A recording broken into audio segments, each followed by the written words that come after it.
crushed for having a triple-double. 2 years in a row. Yeah, 2 years in a row. Certainly that's been the big storyline, obviously, is what is wrong with LeBron James. Even there you go. So you're coughing too now, Andrew. I'm not making fun of Dirk, by the way. We're not. We're sure. We'll address that in a minute. Stephen A. Smith is definitely wondering what's wrong with LeBron. Let's hear what Stephen A. Smith certainly alluded to some interesting things. There has to be something going on. It can't just be fatigue. It can't just be something related to basketball. This guy has to deal with an awful lot on a personal level, all of which is his business, not ours. But at the end of the day, sometimes some people have the ability to continuously put that aside no matter what the circumstances, simply because that's just the kind of game that they have. LeBron James, at periods in his career, on one or two occasions, have been distracted to the point where he's been overwhelmed. All right, Stephen A. Smith. Andrew, your thoughts on that? I mean, is there more to this story? Is he struggling? Is he tired? Because he's averaged 44 minutes a game. Erik Spoelstra has not given him a break in the entire series in the second half. What's your psychological theory there? I actually don't think he's tired. I mean, if you watch him, maybe at the very end of games, but if you watch him, he's got good energy when he wants to have it. And I'm not buying this distraction thing. Like, he's the only player that's had off-the-court issues, things like that. We've seen some of Dwayne Wade's issues, going through with his mom, his wife, or soon-to-be ex-wife or ex-wife now. Ex-wife now, yeah. Yeah, things like that. It's not like he's the first player to ever, have distractions. The guy doesn't need excuses. I mean, if he has a bad game, he has a bad game. There's no need to make excuses for this guy. He doesn't deserve them. If he has a bad game, it's his fault. I mean, plain and simple. Is Dallas just a better team? It's looking like it. I thought the big thing was depth, but I was saying to Jason before the show, Dallas got nothing out of their bench besides Jason Terry, and you're looking at the Heat in the last game: 6 from Juwan Howard, 9 from Mike Miller, 10 from Haslam, 15 from Mario Chalmers. You shouldn't lose a game. You're getting 40 points off your bench if you're the Heat. Yeah, it was 45-32 on the bench scoring, and as Jason Terry, you put Cardinal Stevenson and I can't even pronounce the backup center's name. You got 11 points there. Yeah, so definitely there. But my impressions we were talking off air, when Dallas is going to shoot 53% from the floor for the game and shoot 81% from the line. We talked about this last week. That's what this difference in the series has been. And again, Dallas is winning that game on the free throw line. And that was Miami took the lead late in that fourth quarter, but they came back, hit their free throws, and the defense that had plagued Miami during this whole game really hurt them down the stretch. They took that lead, and they simply could not hold it. Yeah, you almost think Dallas let Miami get a lead because that's right where they want them. And, of course, I think Rick Carlisle's done a magnificent job by putting J.J. Barea in the starting lineup before Game 4. Some people thought it was a penalty. I think it was a great move. I don't think Erik Spoelstra's done a good job adjusting to that yet, if at all. I think Carlisle's clearly outcoached Spoelstra and has made a big difference in this series. Do you buy into that? Oh, yeah. I mean, I'm not going to hate on Erik Spoelstra. I think he's a pretty good coach.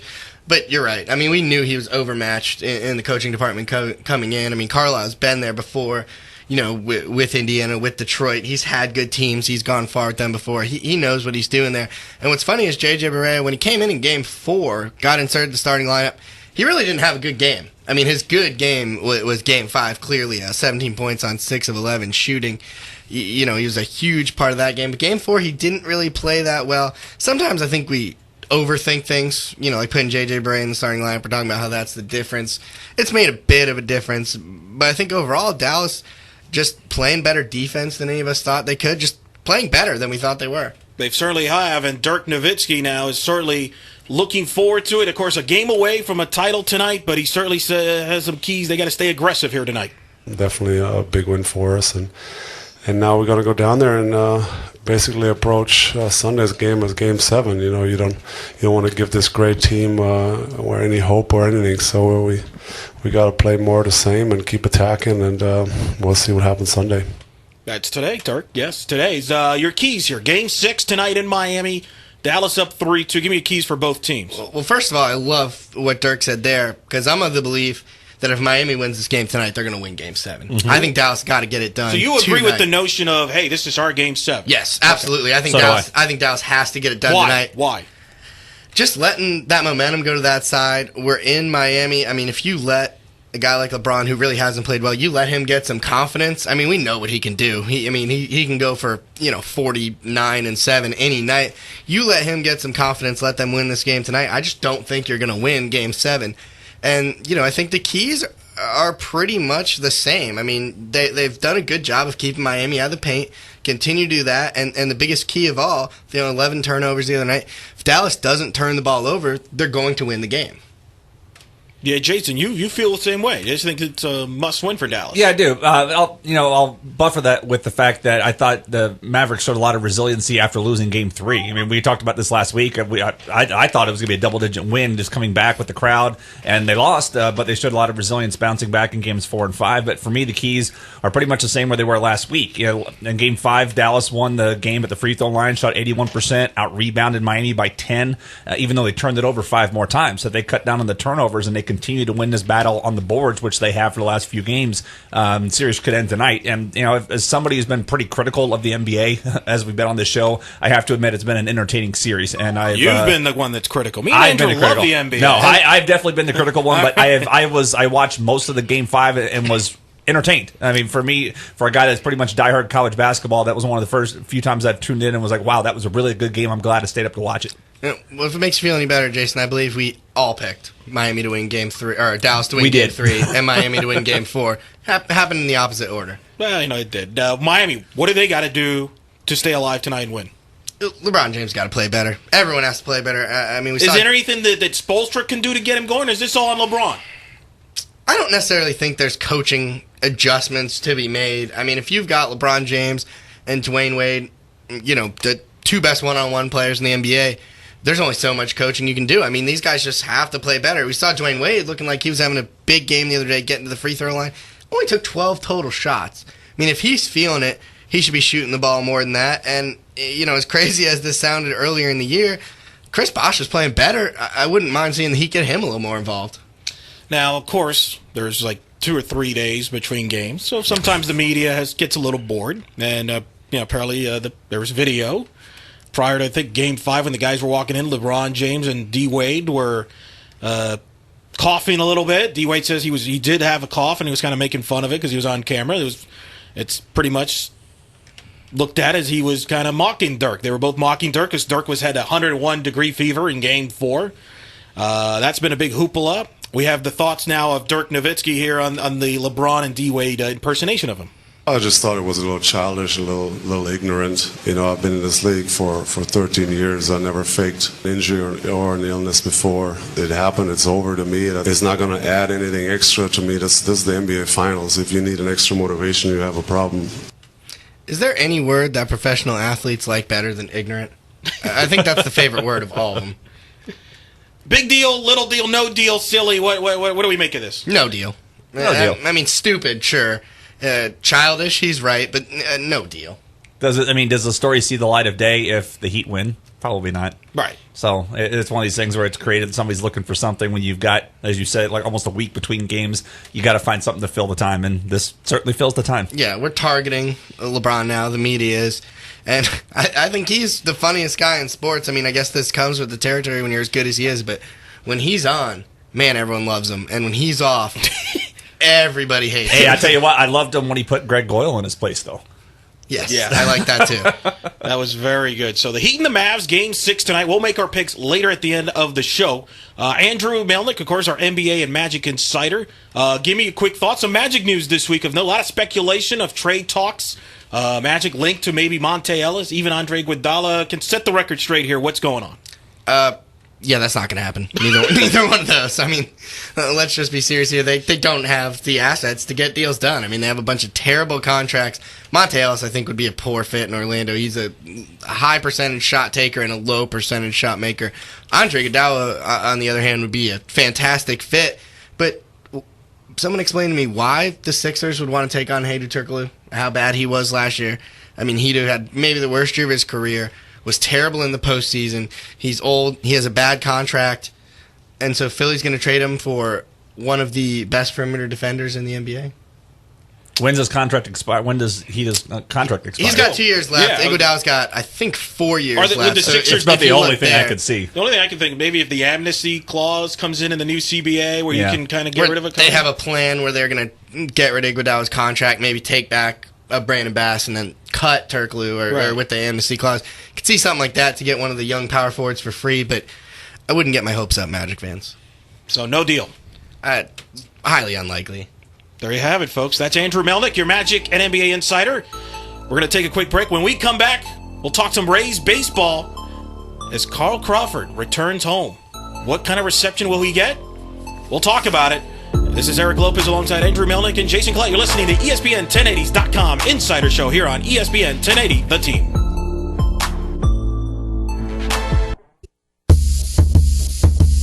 Swing and a line drive center field. Get down, and it will for a base hit. Scoring on the play is Zobrist. To third goes Joyce. It's an RBI single for Casey Kotchman, and we are tied at 5 here in the ninth. ESPN 1080, The Team here in Orlando, your local sports leader. This is the ESPN 1080.com Insider Show. I'm Eric Lopez alongside NBA and Magic insider Andrew Melnick, as well as our MLB and Rays insider Jason Collette, who's the biggest Casey Kotchman fan. How about that hit, Jason? That's right. That's why I played that highlight. You know, without that, Kyle Farnsworth doesn't get to come in and get another save last night. So it's you look at in that game. There's a nice contrast because you look at Vladimir Guerrero signed for just about $8 million by the Orioles, and Casey Kotchman was brought in on a minor league contract for $700,000, and now Casey Kotchman has a lot. His numbers pretty much across the board are better than what the Orioles are paying Vladimir Guerrero, who, by the way, last night struck out looking for the first time all season. I mean, Vladimir Guerrero swings at anything in the state of Maryland. I didn't know he ever has struck out looking. I looked this up a couple of days ago. I mean, he was at 243 plate appearances with 0 strikeouts looking, and then last night Price threw him a two-seamer and froze him, and it was the first time. He was the last guy in baseball who had yet to strike out looking, and last regular, rather, and Price got him last night, so I was rather speechless by that, but nice comeback win for the Rays last night. They get to even that series up against the Orioles. Game 3 of that series here today. Busy week, though, for the Rays there. Jason had the MLB draft this week, which is always a lengthy marathon, 1,000 rounds, so we're not going to go over every pick.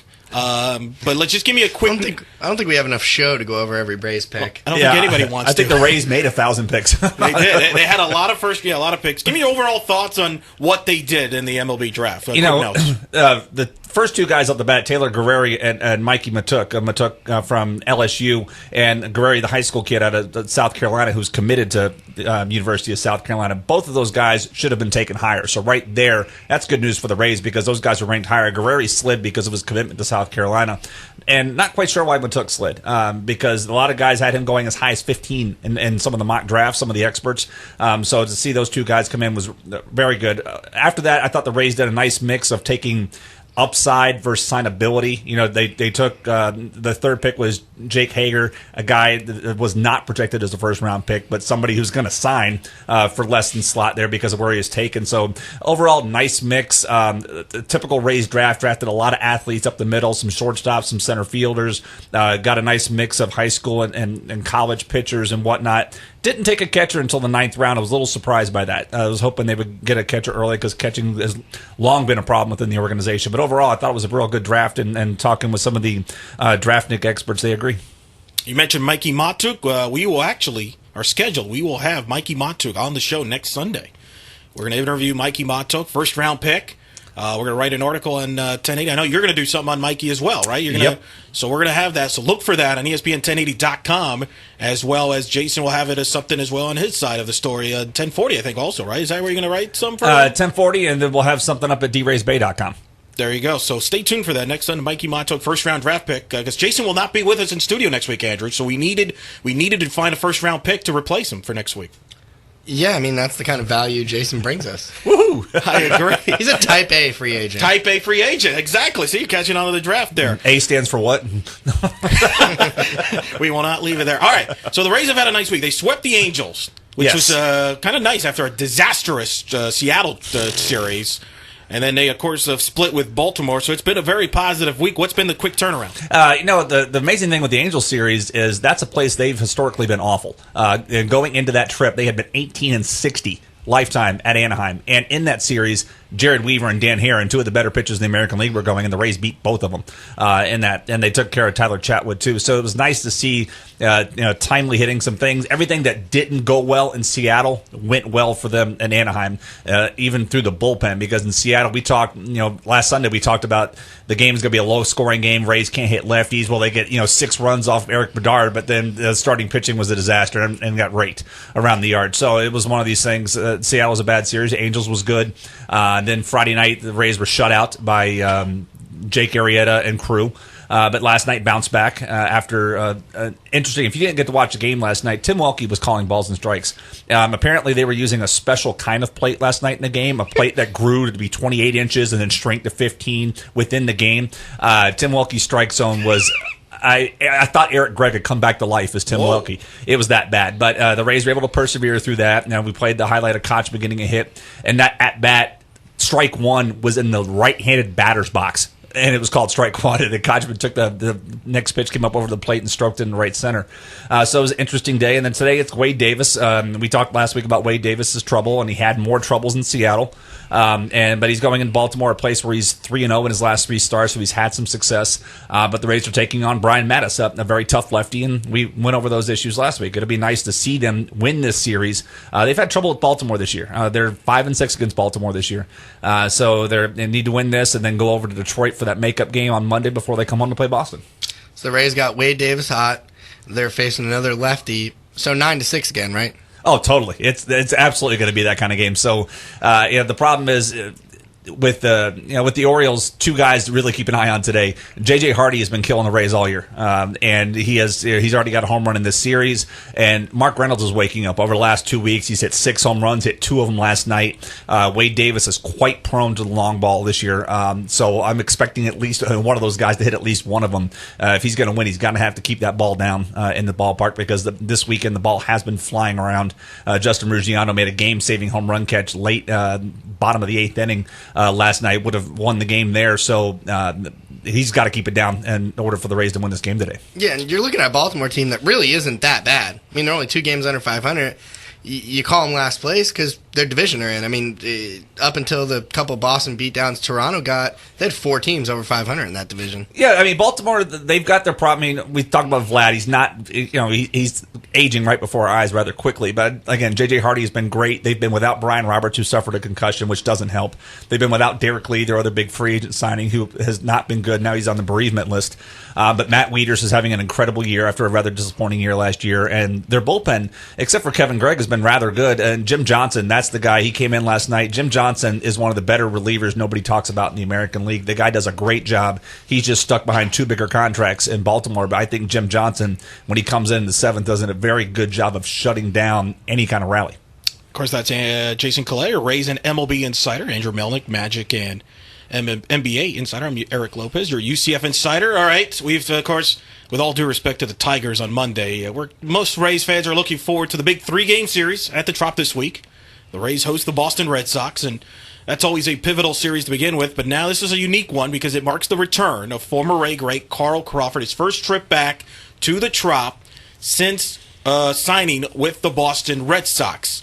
My first question to both of you is, what kind of reception, Jason, will Carl Crawford get when he comes up to the plate on Tuesday night at the Trop? First at bat, he'll get a standing ovation from most of the people. I do expect to hear some boos because there was a lot of butthurt when he had to leave to take $142 million. And who among us would turn down that kind of money to take a serious hometown discount to stay here? Nobody.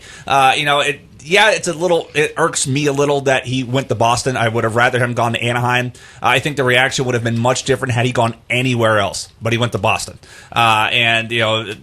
For all it's made between the Rays and the Yankees, the Rays-Red Sox rivalry is really the bigger one between the two. Yeah. Because you're used to the Yankee stuff, but the Red Sox, that really brings out the fervor in the stands. I was at Game 1 of the ALCS in 2008. Sitting in the stands in the Section 318, and right in front of me, 4 Red Sox fans who the whole game turned around, did the whole "what's up" thing every time they scored kind of thing. There always seems to be fights in the stands every now and then, so it's going to be a high-interest, very vocal series. I would agree with that. And, Andrew, you are noted a Red Sox fan. Look how we're dressed today. Exactly. Well, two of us are wearing Rays gear. The other one is... Eric's wearing a Carl Crawford Rays shirt, though. And he's wearing a 2008 ALCS hat. Nothing about the win or anything. So I was there. I know he supports the Rays a little bit. More of a Marlins guy, but the way you're dressed, you could go either way.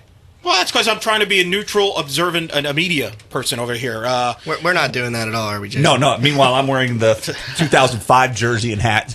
Let's get, before you get your thoughts, Andrew, let's hear from Carl Crawford. No. Let's get your thoughts first. You're more important, Andrew. Your thoughts on the Red Sox. As a Red Sox fan, they got off to a slow start, off to a great start. What's been the perception from Red Sox fans on Carl Crawford? Well, if I'm more important, I'd like my $142 million. Well, in typical Red Sox fashion, Carl Crawford got up to a terrible start, and everyone complained about it. You listen to shows like this up there, everyone's complaining about him. I mean, the disastrous start they had, he was the reason. I mean, clearly he wasn't, but according to a lot of fans, he was. And since that first month, he's back to typical Carl Crawford. He's hitting much better. He's stealing bases. He's hitting for more power now. He's been very good the last month. All right, now that we put you ahead of Carl Crawford, we're going to hear from Carl Crawford now. Let's hear from Carl Crawford. He got off to a slow start in Boston and has turned it up like you mentioned. How has that affected him in Boston? And he seems okay with it so far, the reaction. It hasn't been that bad, really. I thought it was going to be way worse than what it is. But they've been very supportive. Every time I'm running in and out the dugout, they like, we behind you, we sticking with you. So it's been a little bit better than I thought. They haven't been as mean. I've always got the other side of it from as a visitor team. They wore me out pretty good. So I thought it was going to be something like that, but it's actually been the opposite. So, the fans here, they love their team. And, it seemed like they support everybody. That's Carl Crawford. His thoughts on being a Red Sox. Jason, you got a quick some stats to look for in this series before we go to break. Yeah, I do. But with that comment, that what Crawford said right there is part of what has irked some of the Rays fans because he talks about the Red Sox caring more about their players and not. I mean, I know the attendance didn't show it, but Carl Crawford was pretty much worshipped here, and then that's why the comments like that are where the boo's going to come out this week. But some numbers about this series between these two teams. The Rays are 32-24 against the Red Sox since 2008, 19-8 at Tropicana Field. But to look at Boston, let's jump back a month. May 11th, Boston was 17-20, had given up 15 more runs than they've scored. Since then, 21-6. They have a plus 71 run differential. They're unbelievably hot right now. Coming into the series, the one thing the Rays, if you look at it, Tim Wakefield opening. It's Wakefield versus Shields, game one. Wakefield lifetime 21-6 with a 3.78 ERA against the Rays, but since 2008, 2-3 with a 7.26 ERA. That's what they need to get. We talked about the importance, of Dallas winning the game tonight. Rays would be best fitted to get that game one, win that, take advantage of that nice matchup because it's Beckett in game two and Buchholz in game three, and those are two nasty matchups. It will be a good series there. So that's Jason Collette, your MLB and Rays insider, alongside Andrew Melnick and Eric Lopez. Coming up next, we'll hear the Boston side of this series as Jessica Camerato from Comcast Sports New England will join us to talk about Carl Crawford and the Red Sox as well as the Celtics. Dwight Howard and Celtics talk? What is that about? We'll talk about it next. You're listening to ESPN1080.com Insider Show here on ESPN 1080, The Team. Popped up. Left side of the infield. In comes Lowry. And he makes the catch. The Red Sox have won 8 in a row. They've taken the first two games of the series against the Jays. The Red Sox win at 16-4 today from Toronto. ESPN 1080, The Team here. This is the ESPN1080.com Insider Show, and that clip was, I believe, Andrew, Don Orsillo, right? The television voice of the Red Sox on NESN with the call of the Red Sox win yesterday over the Blue Jays. Yeah, very familiar with him from the last couple years of MLB TV. There you go. Yeah, voice there. And there's no plug there because I do get all the Rays and Marlins games blacked out. Very fair. So you're fair-minded. All right, somebody who does know the Red Sox inside and out. She covers them up in the New England area for Comcast Sports New England, among others. She covers the Red Sox and the Celtics. We welcome Jessica Camerato to the show. Jess, what's up? Hi, guys. Good morning. Morning. How's the city of Boston doing? You guys are the only city right now that's not watching the NBA Finals. You have the lowest rated city as far as finals or as far as teams that have an NBA market. But you also, the reason part of that is because you have the Stanley Cup Finals you're hosting. What's the city going through there?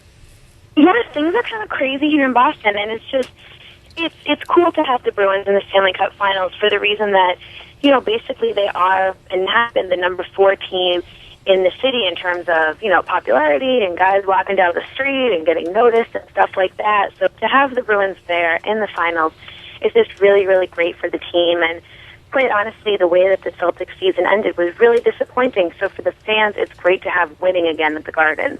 And, of course, the team that's winning a lot lately is the Red Sox. Give me your thoughts. They got off to a terrible start during the year, and then they've turned it around, and now they're back in first place. So all that gloom and doom about how this team is in big trouble after that 2-10 start, is that like a distant memory over there? Yeah, now it is. But I'll be honest. In the beginning, and it wasn't like it was, 3 months ago. It was just a few weeks ago. A lot of people were worried about the Red Sox, and with good reason. They got off to a very, very slow start. They put a ton of money into a lot of new free agent acquisitions and put a lot of money in, with pitching over the last few years. And it's one thing to get off to a slow start and say these guys need to click. Then it's like a whole month goes by. And you're not just off to a slow start, you're terrible. No one's hitting and the pitching is bad. And then all of a sudden things just catch on fire. And it's funny because that's what the players have been saying, was at some point things were going to get going. I remember there was one game, it was a bad loss, and Adrian Gonzalez said that basically what was happening was every guy in the lineup was trying to compensate for the other player not hitting, the guy in front of him not hitting. And that just, when you try too hard, things don't work. He said at some point, the first guy in the batting order will get going, and the second guy behind him will get going, and that's what we're seeing happening. Things are clicking. Jessica, we just heard Carl Crawford talk about the way he's being received, how he loves the fans there. He got off to as bad a start as possible. How was he being received then when he was back hitting 140, 150, and how's he being received now? A lot of people were very, very, very critical of Carl Crawford. A lot of people doubted him, and honestly, with good reason. He got off to a bad start, but I really respect the way that he handled it. He just stayed focused. This is a guy that came in here with the bar was so high for him. When you sign a contract for that much money, you better basically hit 5 home runs in your first game in Boston. That's just how it is here. The expectations for greatness are so high. And that didn't happen. And he started, like I was talking about, and like with a lot of players, started trying too hard, maybe trying to change things or do things that he shouldn't really have been doing. So now he's just staying focused, just getting back to his game. And this is a big transition for him, coming from Tampa all the way up to Boston. It's a completely different environment. He was having some struggles in the outfield on defense as well, and now things are starting to get going for him. So it's a good turnaround for him. It's good for the team. It's just good when you see a guy like this really get going. It just really helps the whole city as well for the fan base. Jessica, we mentioned before the break that over the last month, the Red Sox are 21-6 and have scored 71 more runs than they've given up. Now, I look at the stat sheet over the last month. I see 7 guys in the lineup getting on base at least 35% of the time. From your point of view, what has been the key to this quick turnaround? I think it's really hard to just pinpoint what it is. It was just that everybody started getting going, and I think, like I mentioned what Adrian Gonzalez said before, it does help. When you see the guy before you get going, that gives you confidence. It takes some pressure off of you where you don't have to try so hard. You don't have to start swinging at the pitches you shouldn't be swinging at. And that's one thing the Red Sox have been doing as well. Jed Lowry got off to a really, really good start, and he was a big surprise. One of the things was because he was focusing on the pitches that he should be swinging at. And same with David Ortiz. These guys are not swinging at bad pitches. They're waiting for their pitches. They're having patience at the plate. And when you're not swinging for those crazy outside pitches or the pitches that you're never going to hit, that's when it pays off. And another thing I noticed, over the first month, the play behind the plate with Saltalamacchia and Veritek, both offensively and defensively, was having trouble. And over the last month, both have improved. What has Francona's thoughts been on that situation? It's been a really great tandem with those two. Just having Jason Veritek on the team is something that has always, always helped them. And, you look at Veritek and you're like, well, if he's not hitting, why is he there? But he is so crucial to that team. Just having him in the locker room, the players have so much confidence. The pitchers have so much more confidence when he's behind the plate. And now they have confidence in Saltalamacchia. And Veritek has been a huge influence on him. Saltalamacchia learned so much from him. So what's really important is the pitching staff has a lot of confidence in those two catchers behind the plate.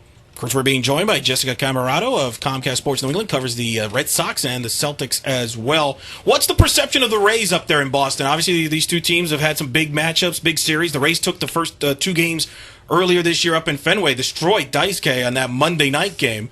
You could argue maybe it was the lowest point of the Red Sox season. What's the perception of this Rays team? Not a lot of expectations before the year, but what's the thoughts up there in New England about this Rays team? I mean, if you're mentioning anything having to do with Daisuke, I think at that point we just have to wipe it off the board. I mean, if Daisuke could have said they could have won like 50-0, and everyone would be like, "Well, it doesn't matter, Daisuke who." That's the perception of that right now. You know, the thing is right now, the Celtics, 2009, the Red Sox just got off that good series with the Yankees. And that's how it is in Boston. You know, it's like, beat the Yankees, great, and really that's the rivalry that really matters. And when the Red Sox are winning, the perception of Boston is this team can beat anybody. And that's how it is with all the sports. So, no offense to the Rays, but it's the Red Sox-Rays isn't like people are like, oh no, this is a big heated rivalry that we need to watch out with. It's Red Sox Yankees up here. Well, since you got Celtics... No disrespect. It's okay. Since you got Celtics on the brain, we'll switch over there. You know, here in Orlando, that's become kind of the rivalry. I mean, everyone hates Miami now. It's in-state. But, you know, playing in the playoffs 2 years in a row, going 7 games, going 6 games. I think Magic fans kind of view Boston as their rival now. So they'd be interested to hear. I mean, this is an aging team, not a whole lot of young players outside of Rajon Rondo and Jeff Green. What do you think the future holds? I mean, what kind of moves do you think that team's going to make whenever they can actually start making moves? There is so much uncertainty now with the Celtics and with the NBA in general. You know, this is really tough because they have to rebuild their bench this offseason.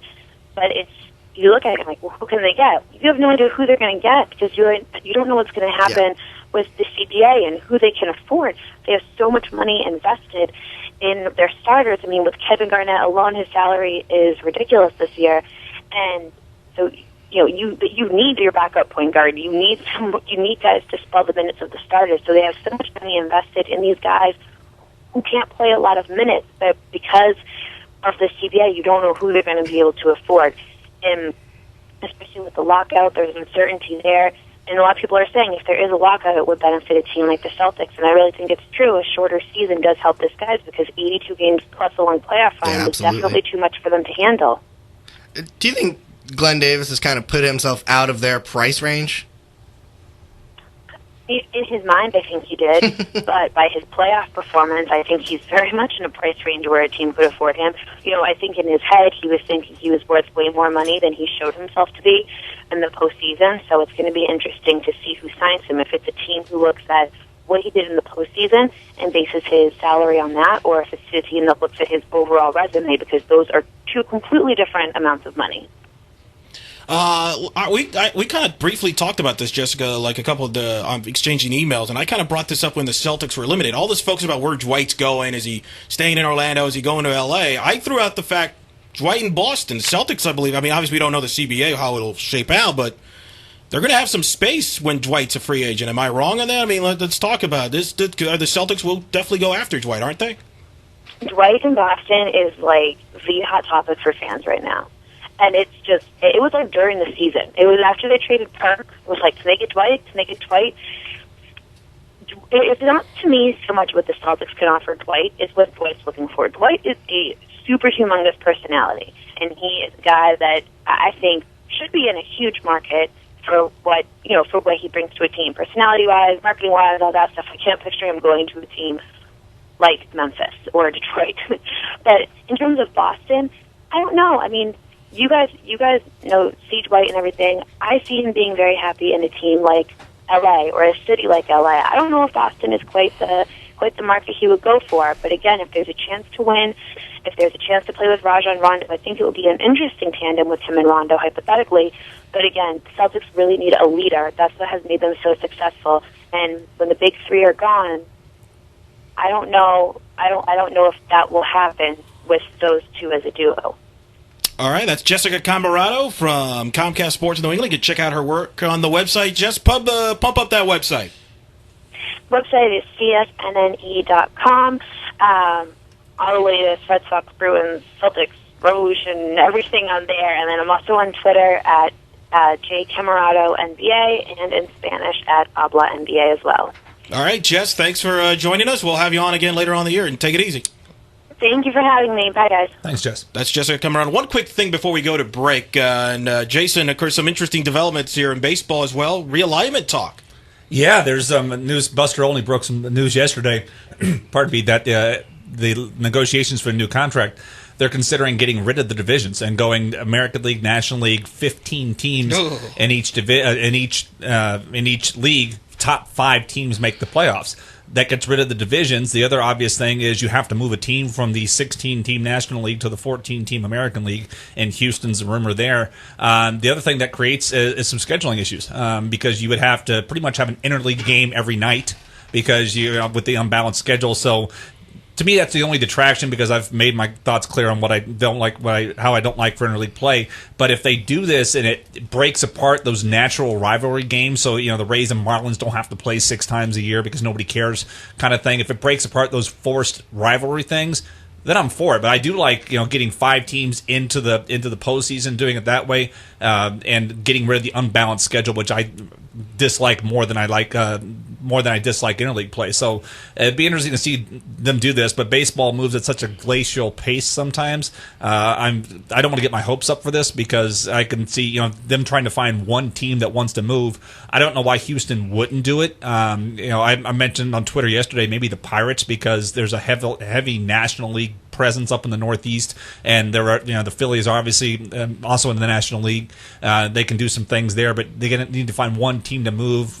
Houston has had some attendance issues, so if you move them to the American League, that gives their fans a whole new team to follow and whatnot. Yeah, well, it's cool in a way, too, because you never know how things are going to shake out. When you're looking at the AL East, we talked about how strong it is this year. I mean, if you're looking at, say, Tampa finishes with the 3rd best record in the American League, New York does, Boston does, one of those teams, they're on the outside looking in because they're in 3rd place in that division. And in this case, if you are the 3rd best team in the AL, you're in the playoffs. Yeah, I mean, everybody gets a fair shot. I mean, AL East, a good friend, Jonah Carey, talks about the AL East is the toughest division in sports, period. And, you've got Boston, New York, Tampa Bay, competitive. Toronto was getting better. Baltimore is getting better. And then you look at the AL Central, which everybody seems to be cleaning up against, as the Indians and the Tigers are doing good. The rest of the division is not good. The Royals are going to get better with just the immense amount of talent they have and whatnot. But I think, getting rid of the divisions gives everybody a fair chance. You get rid of the unbalanced schedule. You let everybody play their own league